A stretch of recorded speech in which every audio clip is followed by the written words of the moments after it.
9 years. That was how long Ethan Cole had gone without a real vacation.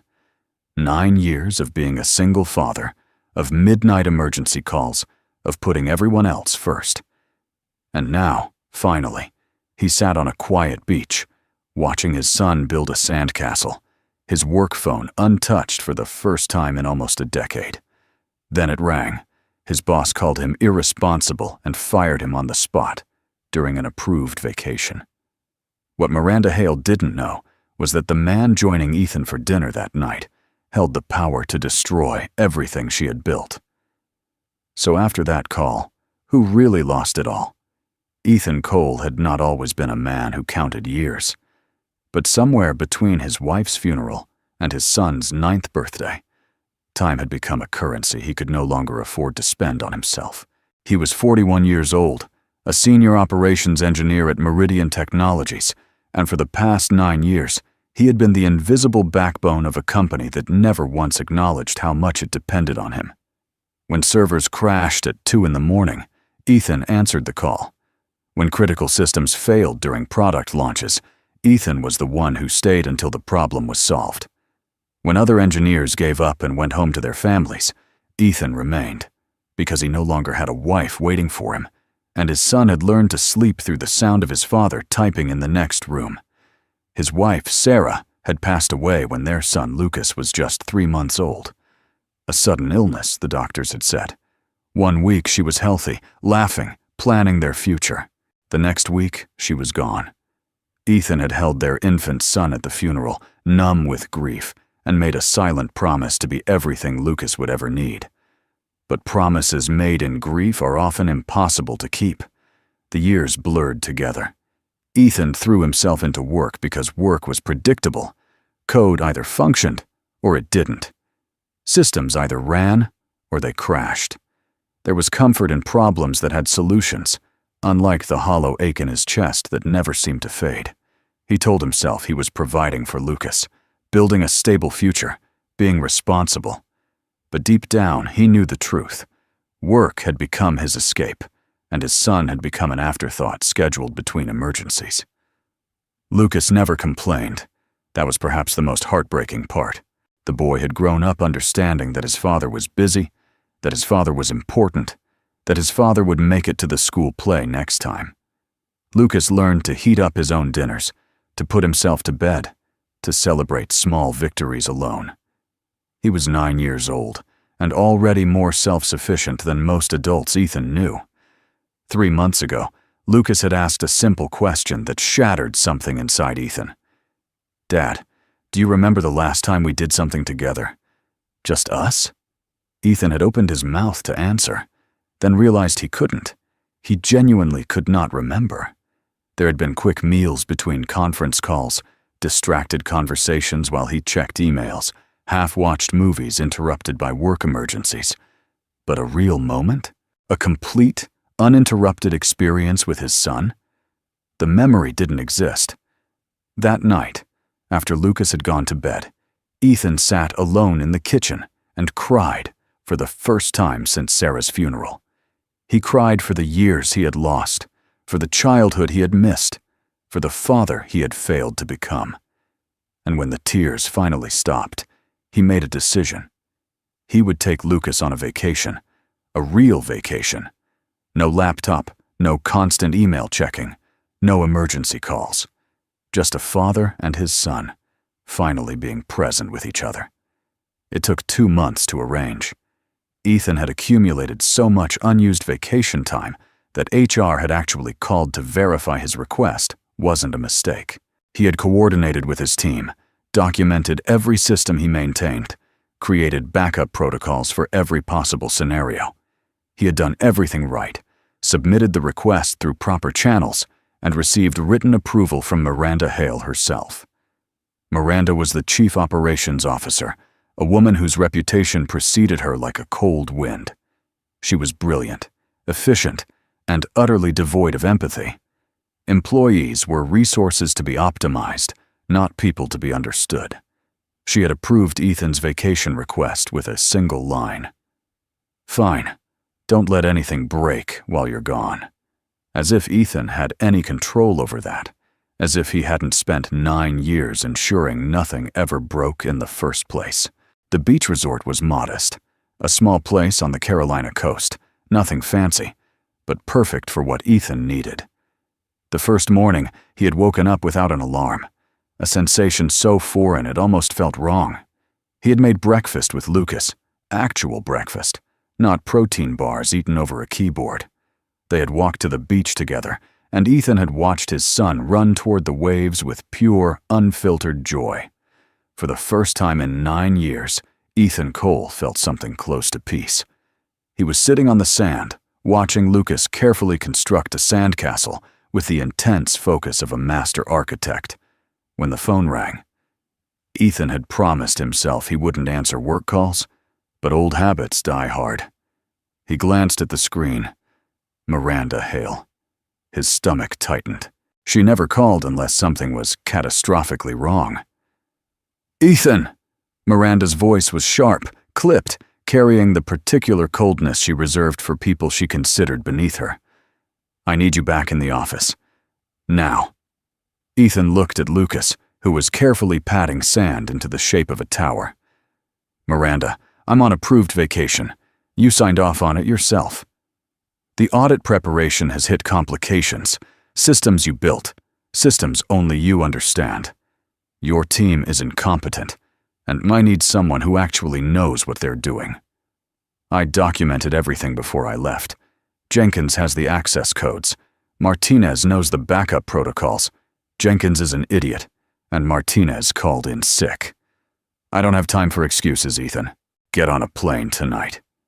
Ethan felt the familiar pressure building in his chest, the same pressure that had controlled his decisions for nearly a decade. Say yes. Apologize. Fix the problem. That was what he always did. That was who he had become. But Lucas had just looked up from his sandcastle, his young face bright with accomplishment. "Dad, look! I made a moat." "That's amazing, buddy," Ethan said, his voice cracking slightly. Into the phone, he spoke more firmly than he had in years. "Miranda, I can't come back. This is the first vacation I've taken in 9 years. My son, your son is not my concern," Miranda interrupted. "Your job is my concern. And right now, your job is in serious jeopardy." "My vacation was approved. I followed every protocol. I have the email confirmation." Approvals can be reconsidered when circumstances change. This is a critical period for the company, and you chose to abandon your responsibilities for a beach trip. That shows me exactly where your priorities are. "My priorities?" Ethan's voice rose before he could stop it. "I have given this company 9 years. 9 years of missed birthdays, missed holidays, missed everything. I have sacrificed more than anyone should ever be asked to sacrifice, and I am asking for 1 week, 1 single week with my son." Miranda's response was ice. "Then you've made your choice. Consider this your official termination, effective immediately. HR will send the paperwork. You have 48 hours to return all company property." The line went dead. Ethan sat frozen, the phone still pressed to his ear, the sound of waves crashing somewhere in the distance. Fired. He had been fired.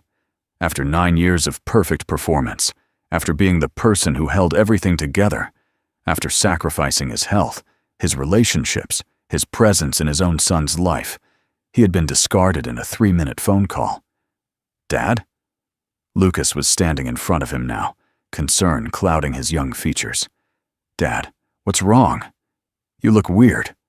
Ethan stared at his son, really looked at him, and saw Sarah's eyes looking back. Those same warm brown eyes that had once promised him forever. Lucas was 9 years old. In 9 more years, he would be an adult, leaving for college, starting his own life. Half of Ethan's time with his son was already gone, spent in server rooms and conference calls and emergency meetings that had seemed so important at the time. He could call Miranda back. He could beg, grovel, promise to be on the next flight. He could salvage his career, keep the steady paycheck, maintain the illusion of stability. That was the safe choice, the responsible choice, the choice that fear demanded. But he had already spent 9 years making that choice. And what had it gotten him? A son who couldn't remember the last time they had done something together. A life measured in crisis responses and system uptime percentages. A hollow existence disguised as dedication. "Dad?" Lucas asked again, his small hand reaching out to touch Ethan's arm. Ethan looked at the phone in his hand. Then he looked at his son. And for the first time in 9 years, he made a different choice. He turned off the phone. "Everything's fine, buddy," Ethan said, pulling Lucas into a hug that surprised them both. "Everything's going to be fine. Now show me this moat you built. Does it actually hold water?" Lucas's face lit up with a smile that Ethan realized he hadn't seen nearly enough. "I don't know yet. We have to test it." As they walked together toward the shoreline, buckets in hand, Ethan felt something shift inside him. He had just lost his job, his income, his professional identity. By any rational measure, he should have been panicking, but instead, with his son's hand in his, watching the waves roll in under a cloudless sky, Ethan Cole felt free. It was the first step in a journey he never expected to take. The peace lasted exactly 14 hours. Ethan woke the next morning to find his phone, which he had reluctantly turned back on to check for any messages from Lucas's school, flooded with emails. 17 messages from Meridian Technologies, each one more threatening than the last. The first email came from HR, clinical and detached, outlining the termination process. He had 48 hours to return all company property: laptop, security badges, encrypted drives. Failure to comply would result in legal action. The second email came from the legal department. It referenced non-compete clauses he had signed years ago, buried in paperwork he barely remembered. According to their interpretation, Ethan was prohibited from working for any competitor for 18 months. They strongly suggested he not seek employment in the industry until the matter was reviewed. The third email came from Miranda herself. It was short, brutal, and designed to wound. "Your sudden departure has caused significant operational disruption. I have informed our industry contacts of your unreliable behavior. I suggest you consider your future career prospects carefully before making any decisions you might regret." Ethan read the message 3 times, each reading igniting a different emotion. First came fear, the cold, familiar terror of professional destruction. Then came anger, a burning recognition of the manipulation he had endured for years. Finally came something unexpected: clarity. Miranda was afraid. That was the only explanation for this aggressive response. If Ethan's departure truly meant nothing, if he was as replaceable as she had always implied, why the threats? Why the legal posturing? Why the effort to blacklist him from the entire industry? Because without him, things were falling apart. Over the next 2 days, Ethan received fragmented updates from former colleagues who dared to reach out despite the risk. The picture they painted was chaotic. Systems that Ethan had maintained single-handedly for years were failing in ways no one else understood. The documentation he had left behind, comprehensive, detailed, painstakingly organized, was apparently incomprehensible to engineers who had never bothered to learn how anything actually worked. Jenkins, the colleague who supposedly had the access codes, had accidentally locked himself out of 3 critical systems within the first 6 hours. Martinez, who knew the backup protocols, had returned from sick leave only to discover that the backups hadn't run properly in weeks, a problem Ethan had been manually correcting every night without telling anyone. The audit that Miranda had been so desperate to prepare for was now in serious jeopardy. Meridian Technologies, a company valued at several $100 million, was being held together by digital duct tape, and the only person who knew where all the tape was had just been fired for taking an approved vacation. Despite everything, Ethan felt guilty. He knew it was irrational. He knew Miranda's cruelty didn't deserve his compassion. But the colleagues now scrambling to fix problems they didn't understand. They were innocent. The clients who depended on systems Ethan had built, they had done nothing wrong. The junior engineers who would likely be blamed for failures beyond their control. They didn't deserve to suffer from Miranda's vindictiveness. Lucas noticed the change in his father's demeanor.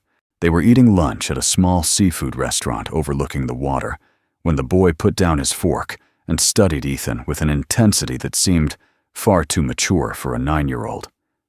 "You're thinking about work again," Lucas said. It wasn't a question. Ethan started to deny it, then stopped. He had spent years lying to his son about how present he was, how focused, how dedicated to their time together. He refused to do it anymore. "Yes," he admitted. "I am. I'm sorry, buddy." Lucas nodded slowly, processing this information with the careful consideration of someone who had learned early that adults didn't always tell the truth. "Are you going to leave?" The question hit Ethan like a physical blow. How many times had Lucas asked that question in his young life? How many times had the answer been yes? Yes, Daddy has to go to work. Yes, there's an emergency. Yes, this is important. "No," Ethan said, and he meant it with every fiber of his being. "I'm not going anywhere." Lucas smiled, but there was something guarded in his expression, a protective skepticism born from years of broken promises. "Okay, Dad." Ethan realized then that words would never be enough. Only actions, consistent, repeated, reliable actions, would ever rebuild the trust he had carelessly destroyed.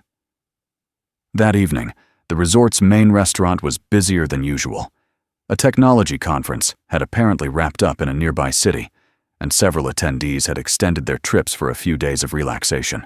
The dining room hummed with conversations about market trends, product launches, and industry gossip. Ethan and Lucas found themselves seated at a small table near the window, slightly cramped due to the unexpected crowd. The host apologized for the tight quarters and mentioned that they might need to share their table if space became an issue. 20 minutes into their meal, it did. A man approached their table with an apologetic smile. He was in his late 50s, silver-haired, wearing the kind of casual clothing that looked simple, but probably cost more than Ethan's monthly rent. "I'm terribly sorry to intrude. The host mentioned you might have room for one more. Every other table is completely full." Ethan glanced at Lucas, who shrugged with the easy acceptance of a child. "Sure, no problem." The man sat down with a grateful nod. "Thank you. I'm Robert. Robert Ashford." Ethan introduced himself and Lucas, thinking nothing of the exchange. The name meant nothing to him. Robert ordered a modest meal and made polite small talk about the beach, the weather, the unusual crowd at the resort. It was Lucas who shifted the conversation in an unexpected direction. The boy had been quietly observing Robert's phone, which displayed a notification from an app Ethan recognized instantly, a proprietary monitoring dashboard used by major tech infrastructure companies. "My dad knows that program," Lucas said with the guileless honesty of youth. "He works on stuff like that all the time." Robert raised an eyebrow, looking at Ethan with renewed interest. "Is that so? What kind of work do you do?" "Operations engineering," Ethan said, suddenly uncomfortable with the attention. "Back-end systems, infrastructure management. Nothing glamorous." Robert leaned forward slightly. "Which company?" "Meridian Technologies." The words came out automatically, followed by a bitter correction. "Actually, I should say former company. I was terminated yesterday." "Meridian." Robert repeated the name thoughtfully. "I know Meridian. Impressive infrastructure for a company their size, particularly their failover systems and the real-time synchronization protocols. Very elegant architecture. Industry analysts have written about it." Ethan blinked, caught off guard by the specific technical knowledge. "You follow back-end infrastructure analysis?" Robert smiled, a knowing expression that suggested Ethan was missing something important. "In my line of work, I pay attention to who builds things that actually function. Most companies talk about reliability. Very few achieve it. Meridian achieved it. I always wondered who was responsible." "That would be me," Ethan said quietly. "Most of it, anyway. over the past 9 years. The conversation that followed lasted nearly 2 hours. Lucas eventually fell asleep in his chair, head resting against Ethan's arm, while the two men talked about systems architecture, operational philosophy, and the invisible work that kept modern technology functioning. Robert Ashford, Ethan gradually learned, was not just a conference attendee with a technical interest. He was the founder and chairman of Cascade Dynamics, one of the largest cloud infrastructure companies in the world. The man sitting across from Ethan, sharing a modest dinner at a beach resort, was worth several $billion and wielded influence that shaped how the entire tech industry operated. "You're telling me," Robert said slowly, "that you built most of Meridian's core infrastructure by yourself, maintained it for 9 years, and they fired you for taking a vacation?" "An approved vacation," Ethan clarified. "I had written authorization." Robert shook his head, something between disbelief and disgust crossing his features. "I've met Miranda Hale at industry events, always found her impressive in a superficial way. Clearly, I misjudged the situation." "She's very good at appearing competent," Ethan said. "The actual competence is usually borrowed from people she doesn't credit. People like you." Ethan didn't deny it. For the first time in his career, he didn't minimize his contributions or deflect praise onto others. He simply nodded. Robert was quiet for a long moment, studying Ethan with an evaluating gaze that felt different from Miranda's constant assessment. Miranda had always looked at him as a tool, useful, functional, ultimately disposable. Robert looked at him as something else entirely. "I'd like to continue this conversation," Robert said finally. "Not tonight. Your son needs a proper bed, and I've monopolized enough of your evening. But before you make any decisions about your future, I want you to know that people like you don't come along often. And companies that treat people like you the way Meridian has, they deserve what's coming to them." He handed Ethan a business card, simple, elegant, bearing only a name and phone number. "Call me when you're ready to talk about what comes next." The fallout at Meridian Technologies accelerated faster than anyone had predicted. Within 72 hours of Ethan's termination, 3 major clients had filed formal complaints about system instabilities. The audit preparation, which Miranda had claimed was the reason for demanding Ethan's immediate return, had ground to a complete halt. Auditors were asking questions that no one at the company could answer, requesting documentation that apparently didn't exist outside of Ethan's personal files. Word spread through industry networks with the speed of digital gossip. Former colleagues began reaching out to Ethan directly, some apologizing for not defending him, others asking technical questions they desperately needed answered, a few simply checking in to make sure he was okay. The most significant contact came from Diane Mercer, Meridian's longest-standing client, and the CEO of a healthcare technology company that depended on Meridian's infrastructure for critical patient data systems. "Ethan, I need to be direct with you," Diane said during a phone call that Ethan took on the resort's quiet back patio. "Miranda told us you abandoned the company during a crisis, that you left without warning and refused to return. But that doesn't match anything I know about you from 9 years of working together. What actually happened?"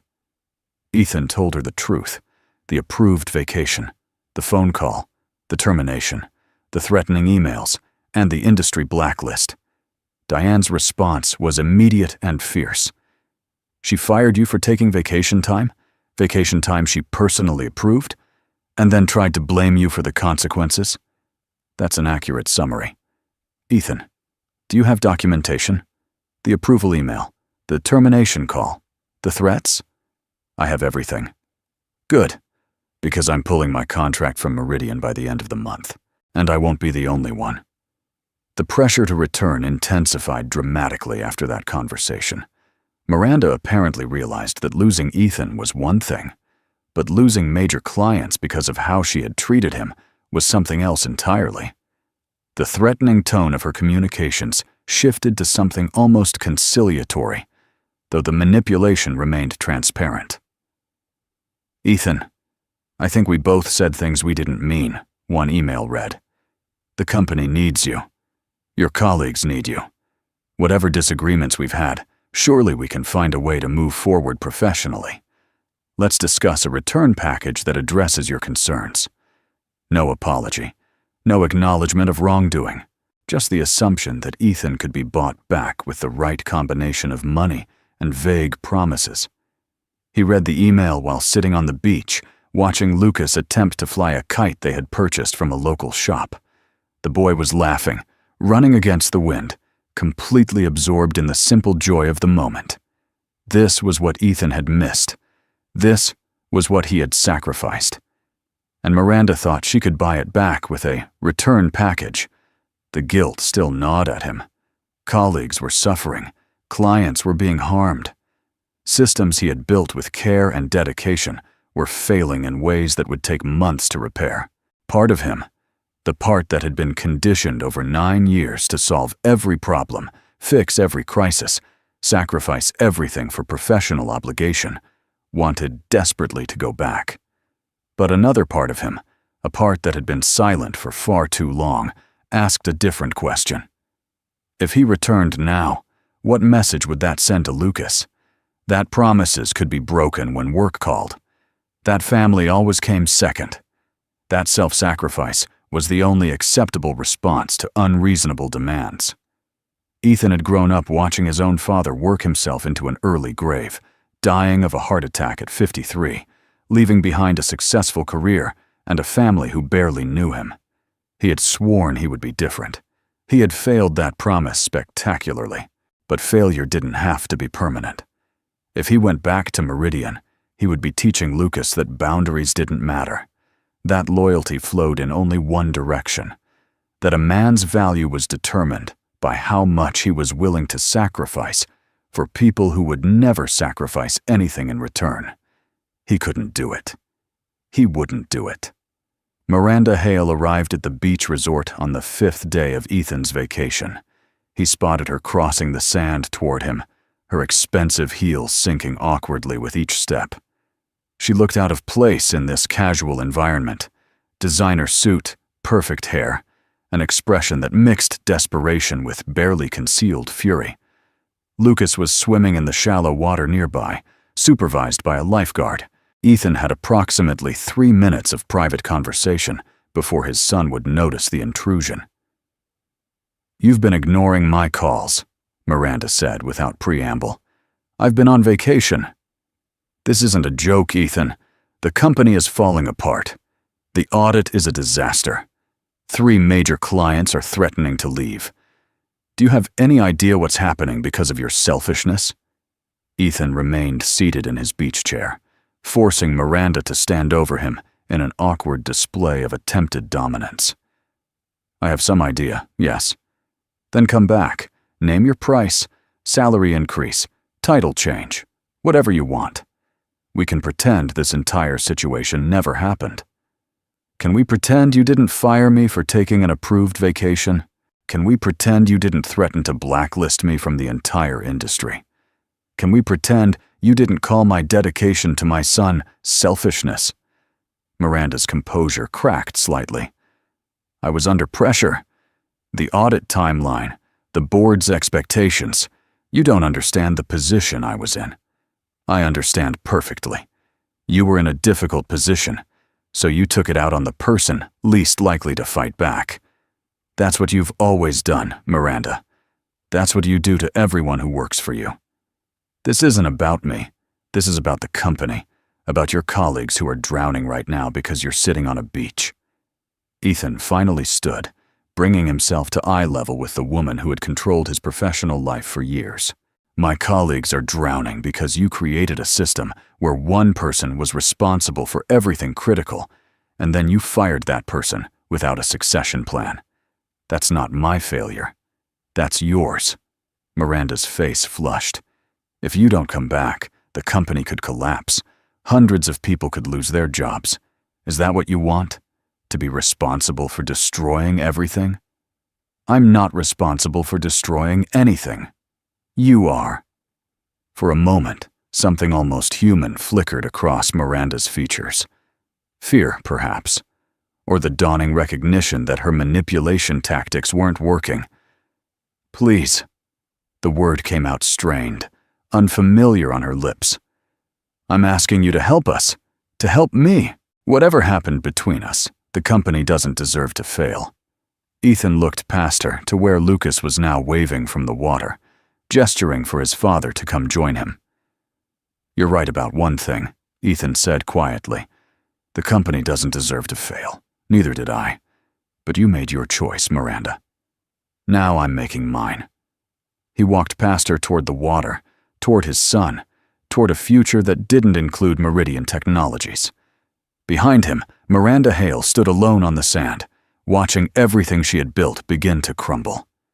The collapse of Meridian Technologies became industry news within a week. Ethan learned about it the way most people did, through headlines and notifications that appeared on his phone despite his attempts to disconnect. The audit had failed catastrophically. Systems that Ethan had maintained for 9 years revealed critical vulnerabilities that no one else knew how to address. 3 more major clients, following Diane Mercer's lead, announced their intention to terminate contracts. Stock prices plummeted. Investors demanded answers. The board of directors launched an emergency investigation. What they discovered was damning. Years of neglected infrastructure investment, covered up by one overworked engineer who had quietly held everything together. A management culture that punished honesty and rewarded appearances.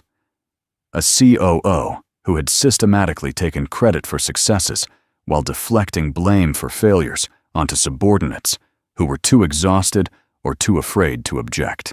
Miranda Hale's carefully constructed image began to crack. Former employees came forward with stories that painted a picture of systemic dysfunction. Engineers who had been fired for raising concerns about technical debt.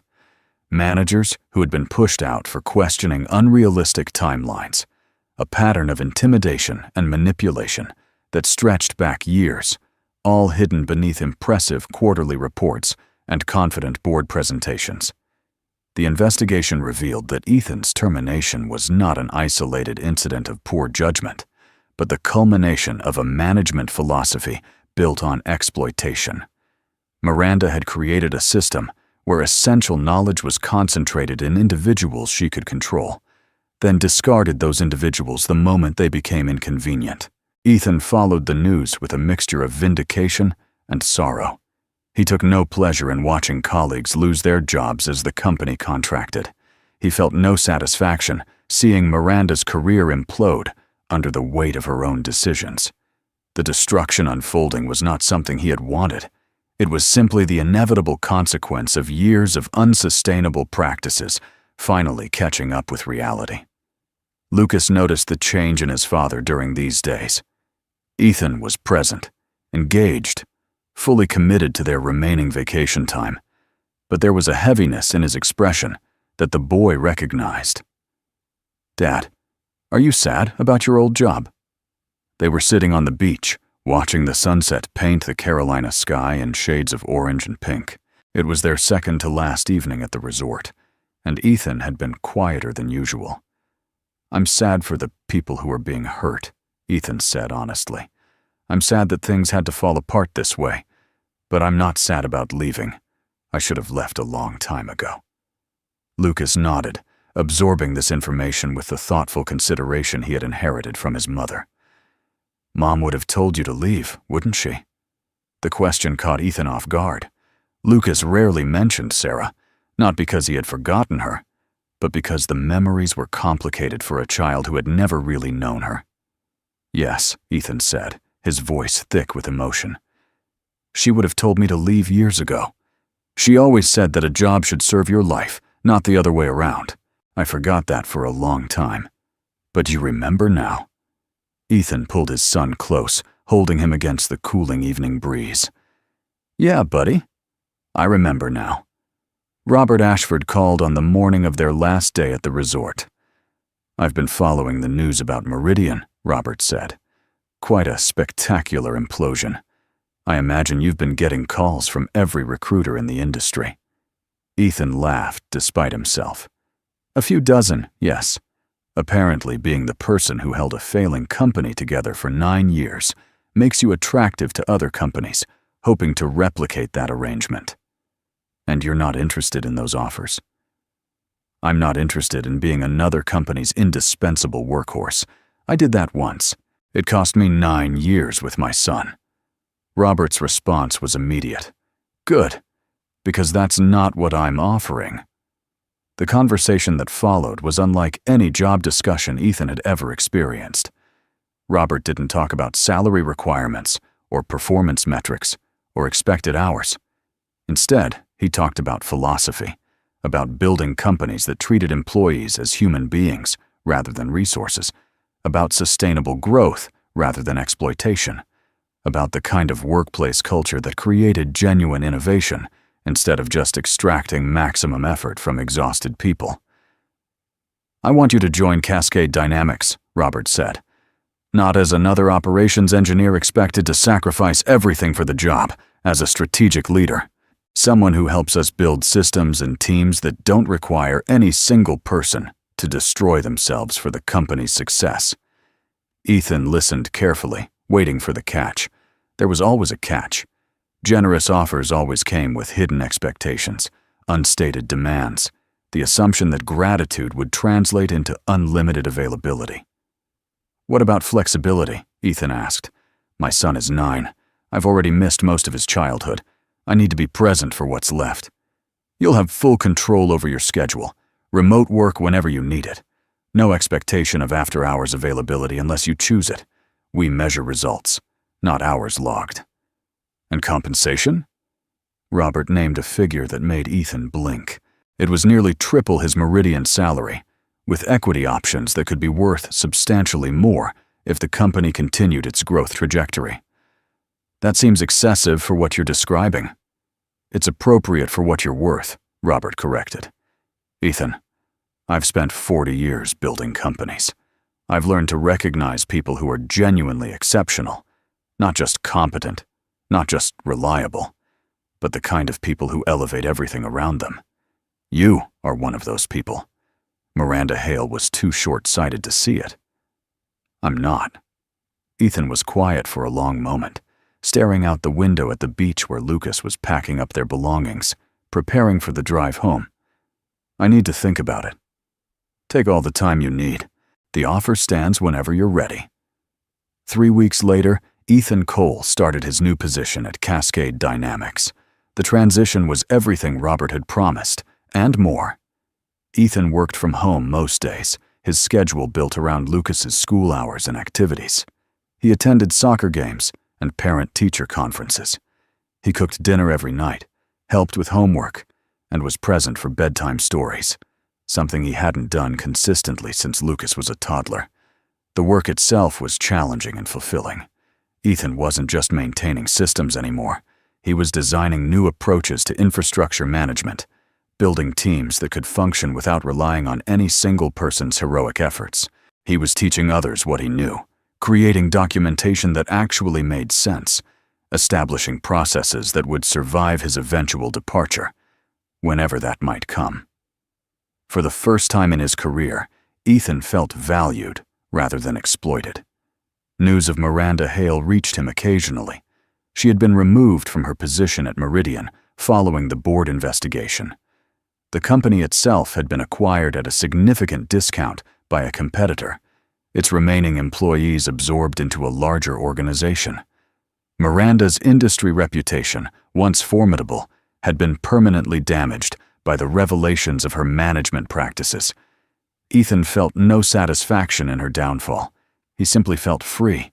On a Saturday morning in late autumn, Ethan and Lucas returned to the Carolina coast. Not to the same resort. That place held complicated memories, but to a different beach, a fresh start. They walked along the shoreline together, collecting shells, dodging waves, talking about everything and nothing. Lucas was animated in a way Ethan had rarely seen, sharing stories from school, asking questions about the future, making plans for adventures they might take together. "Dad?" Lucas said as they paused to examine a particularly interesting shell. "Yeah, buddy? I'm glad you got fired." Ethan laughed, surprised by the bluntness. "That's an unusual thing to be glad about. I mean it. Lucas looked up at his father with Sarah's eyes, warm and serious. You're different now. You're actually here. Not just your body, you. All of you. The words hit Ethan with unexpected force. For 9 years, he had believed he was doing the right thing, providing stability, building security, sacrificing for his family's future. But his son had needed something far simpler, a father who was present. I should have figured that out a long time ago, Ethan said. I'm sorry it took so long. That's okay. Lucas smiled, the guarded skepticism that had shadowed his expression for years finally beginning to fade. You figured it out eventually. That's what matters. They continued walking, father and son, the autumn sun warming their faces as waves rolled endlessly against the shore. Behind them, the footprints they left in the sand stretched back toward a past Ethan could no longer change. Ahead of them lay a future built on different choices. Being fired had felt like an ending. It turned out to be the beginning of everything that actually mattered. Ethan had spent 9 years teaching his son an unintended lesson. That work came first, that sacrifice was expected, that a person's value was measured by how much they gave up for others. Now he had the chance to teach a different lesson, that boundaries were not selfishness, that presence was more valuable than provision, and that a person's worth should never be traded away for people who would never reciprocate. It was, he realized, the most important lesson he would ever teach, and it had taken losing everything to finally understand it.